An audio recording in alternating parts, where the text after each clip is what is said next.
નમસ્કાર ખેડૂત મિત્રો, જય દ્વારકાધીશ અને પશુપાલક મિત્રોને જય ઠાકર. મિત્રો, રીંગણું છે આ રીંગણું છે, આનું દોઢું થાય, હજી આનાથી અડધું થાય વડું. માવામાં લઈ બી છે અને આપણા ભાઈબંધી રોપ મોકલ્યો હતો. નર્સરીનું નામ હું અત્યારે જાહેર નથી કરતો, પણ લગભગ અમારું કોલવા ગામની અંદર રોપ બધું ત્યાંથી જ આવે છે. અને નર્સરીનો આખો વિડીયો બનાવવા જ મારે જવું છે. આધુનિક પ્લાન્ટવાળી નર્સરી છે અને હજી આ રીંગણું એકદમ કૂણું છે, આની અંદર બીજ નથી થયા, ખાલી માવો જ છે. અને માવા મલાઈ એનું નામ છે. બીજા ભાઈઓને રોપ લેવા ગયા હતા એટલે ભાઈ મારા હાટું મોકલ્યું છે અને નામ છે એનું લક્ષ્મણભાઈ સરસિયા. તો લગભગ વિડીયો જોતા હોય ને બકાલું વાવતા હોય ને બધાને ખબર જ હશે કે ત્યાંથી આપણે રોપ લઈ આવાય. તો એનો એક આધુનિક ટેકનોલોજીવાળી નર્સરીનો આપણે વિડીયો બનાવવા જવાનો છે. મિત્રો, આજનો વિડીયોની અંદર કંઈક ટોપિક એવો હોય કે હમણાં ઘણા દિવસોથી પશુપાલનના વિડીયો મૂકતો નહોતો, કેમ કે ભેહુંની અંદર ખરવા આવી ગયો હતો અને ઝીણા ઝીણા કામને લીધે કાયમી આપણે વિડીયો બનાવી શકતા નહોતા. તો આજે આપણે આવી ગયા છીએ નવા વિડીયોની અંદર અને આ વિડીયોનું કંઈક કામકાજ એવું છે કે ખરવા આવ્યા પછી રિકવરી કેવી રીતે લીધી, કેવી રિકવરી આવી, હું કર્યું હતું, આ બધા વિશેની થોડીક ચર્ચા કરી. વિડીયો લાંબો થાય તો માફ કરજો ને જોજો એન્ડ સુધી, કેમ કે ખરવાની રસીકરણ ના કરાવ્યું હોય ને તો તમારી ભેહુંની ખરવા આવી શકે.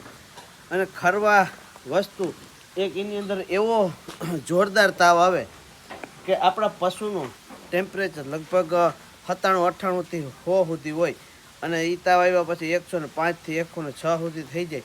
અને નોર્મલ તાવ આવે ને તો એ દૂધનું પૂરું કરી દે. તો થર્મોમીટર રખાય, માપતા આવડતું હોય તો જોઈ અને યોગ્ય દવા આવડતી હોય તો વાંધો નહીં, નકર ડૉક્ટરની સલાહ લેવી જરૂરી છે. ડૉક્ટરે બાટલા, ગોળીઓ, પીવડાવવાની દવા આવી બધી ઘણી દીધી.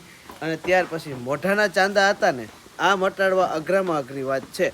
તો એના માટેનું આપણે હું તમને એક વાત કહું કે પશુ આપણા ખાતા નહોતા, મોઢાની અંદર ચાંદા હતા.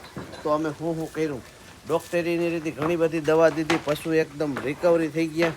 અને મેન વાત એ છે કે પશુ અમારા ખાતા નહોતા દવા કરવા છતાંય, કેમ કે મોઢામાં ચાંદા હતા. દવા કરી, પશુના પેટની અંદર જોરદાર ભૂખ હતી પણ મોઢામાં ચાંદાને લીધે ખાઈ નહોતા શકતા. તો એના માટે આપણે માખણ અને હળદર આ કારગર નુસ્ખો છે અને કોઈ પણ તબેલાવાળાને ઘરે હોય જ. અને મિત્રો, એક મહેરબાની કરીને એક વાત કહી સાંભળજો, તમારે ગાય હોય તો એનું દૂધ મેળવી અને માખણ બનાવી લેજો. જો ગાયનું માખણ એ છે ને તો 50% જલ્દી વહેલી રિકવરી થઈ જાય. અને ભેંસનું એ છે તો તમારું પશુ છે એ 2 થી 3 ટાઈમ આપશો ત્યારે ખાવાનું શરૂ કરી દે છે. દેવાની રીત તમને શીખાડું, બનાવવાની રીત તમને શીખાડું. ટાઈમનું અલગ અલગ બનાવવાનું કે જેટલા પશુ હોય એક પશુનું આપણે ઓછામાં ઓછું 50 ગ્રામ માખણ અને 50 ગ્રામ હળદર લેવાની. એક ટાઈમની અંદર બને તો થોડો ખર્ચો થાય, કેમ કે માખણ અને હળદરની કિંમત પણ હોય, પણ દવા કરતાં મોંઘું નથી. તો બેને મિક્સ કરી સારી રીતનું હલાવી અને આ રીતના દાંતીને હોય ને એની પાછળના ભાગમાં હાથથી નાખી દેવાનું. ત્યાર પછી બીજા પશુને એ રીતનું દેવા જાવ ત્યારે હાથ સાફ કરવાનો, અથવા તો જો મોજા હોય પ્લાસ્ટિકને ગ્લોવ્સ તો પહેરી લેવાના. આ રીતનું આજ સવારે સાંજે, કાલ સવારે સાંજે, આવી રીતનું 2 દિવસમાં તમારું પશુ છે ને 50% ખાવામાં શરૂ થઈ જાય. અને ત્યાર પછી દૂધમાં ના આવતું હોય તો કોઈ પણ લીવર ટોનિક હાલે અને સાથે વિટામિન H જે બોટલ હું તમને દેખાડું, આનું કોઈ પ્રમોશન નથી કે ભાઈ અમને ડૉક્ટરે આ લખી દીધી છે કે દૂધમાં ના આવતું હોય તો 20 થી 25 ml દિવસમાં 2 વખત દઈ શકાય, દિવસમાં 3 વખત દઈ શકાય. બહુ મોટી ભેંસ હોય તો દિવસમાં 3 વખત પણ દઈ શકાય.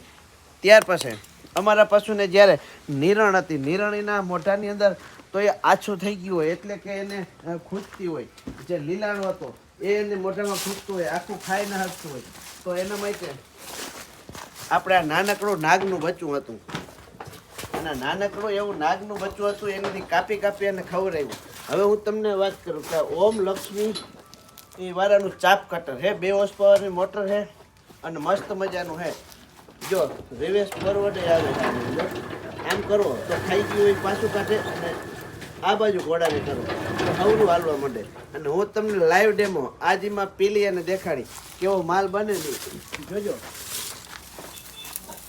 અને પછી એક ખાસ વાત કરું કે દૂધ અને ફેટ જ્યારે અમે એકલી મકાઈ આની અંદર પીરીને ચારતા હતા ને તો એક વ્યક્તિ મને ચીંધું કે ભાઈ તમે પશુપાલનનો વ્યવસાય કરો છો, કટર લીધું છે મશીન, અને તમે આ થોડોક ઉપયોગ કરો કે તમારે સૂકેલી જુવારની નીણ હોય ને મકાઈ હોય તો બેયને તમે ભેગું કરી અને બનાવી કૂટી મશીનથી કૂટી કરી અને આપો તો 2% ફેટ પણ સરખા આવીએ અને જનરલ ફેટ આવતા હે એથી એક ફેટ પણ વધારે આવશે. તો અમે આ ટ્રાય કરી છે અને હવે આપણે હું તમને ચાલુ કરીને બતાવું કઈ રીતનું આ મશીન માલ કાઢે નહીં. આનું કોઈ પ્રમોશન નથી પણ આપણે લીધું છે ને એટલે બતાવવું ખેડૂતોને જરૂરી છે. હાલો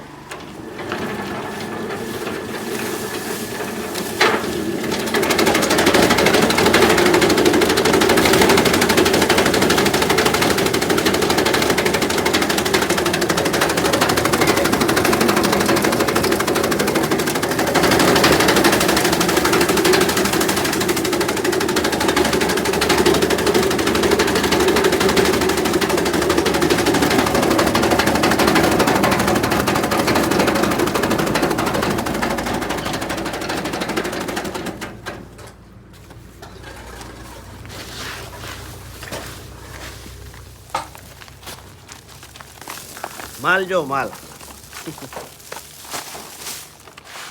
આની અંદર 2 બ્લેડું છે, અડધા ઇંચની કટકી થાય છે અને બહુ મસ્ત મજાનું કામકાજ છે. અને આ વસ્તુ જે પશુ ખાય છે ને 1 નંબર ખાય. તો મારું કહેવાનું એમ થાય કે કોઈને ઈચ્છા થાય તો વહાવજો. ભલે તમને કોઈ આનાથી સારી કંપની લાગતી હોય લેજો, એવું ના માનતા કે માલ દઈ આ લીધું તે આપણે આ જ લેવું અને આ લેવું હોય તો એકવાર જરૂરથી મને ફોન કરજો. મેં મારા નંબર ઘણા વિડીયોની અંદર દીધા છે, તો કોઈને લેવાનું થતું હોય તો કોમેન્ટની અંદર મને કહેજો, નંબર આપીશ. અને હવે અમારે ભેહું દોવાનો ટાઈમ થઈ ગયો છે અને અમે જઈ અને બકરો બોલાવી. આવજો. જય દ્વારકાધીશ.